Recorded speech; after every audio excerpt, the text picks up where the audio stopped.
আগের দিন তোমাদের সাথে আমি প্রেজেন্ট টেন্স নিয়ে আলোচনা করেছি। আজ আমি পাস্ট টেন্স নিয়ে আলোচনা করব।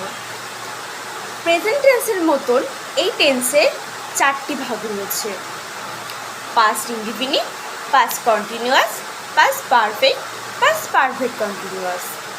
পাস্ট ইনডিফিনিট টেন্স কখন হবে? যখন অতীতে কোনো কাজ ঘটেছিল এমন বোঝাতে এই টেন্স ব্যবহার করা হয়। গঠন: subject plus V2 plus object.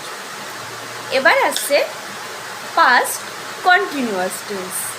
Continuous tense কখন হবে? যখন অতীতে কোনো কাজ চলছিল বা ঘটেছিল এমন বোঝাতে এই টেন্স ব্যবহার করা হয়। গঠন: subject plus was were plus V2 plus ING plus object plus remaining words. Past perfect tense কখন হবে? যখন অতীতে কোনো দুটি কাজ ঘটে গেছে এমন বোঝাতে যে কাজটি প্রথম ঘটেছে সেটি পাস্ট পারফেক্ট টেন্স এবং যে কাজটি পরে ঘটেছে সেটি পাস্ট ইনডিফিনিট টেন্স।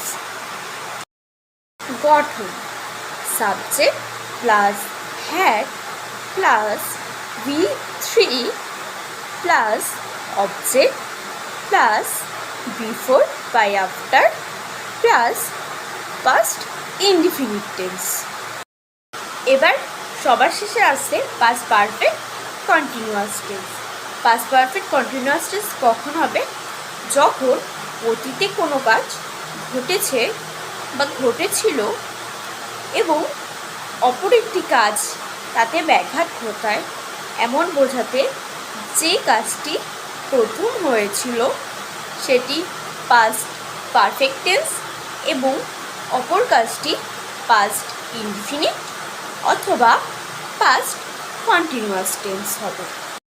গঠন: subject plus had plus being plus V2 plus ING plus object plus remaining words plus month of date.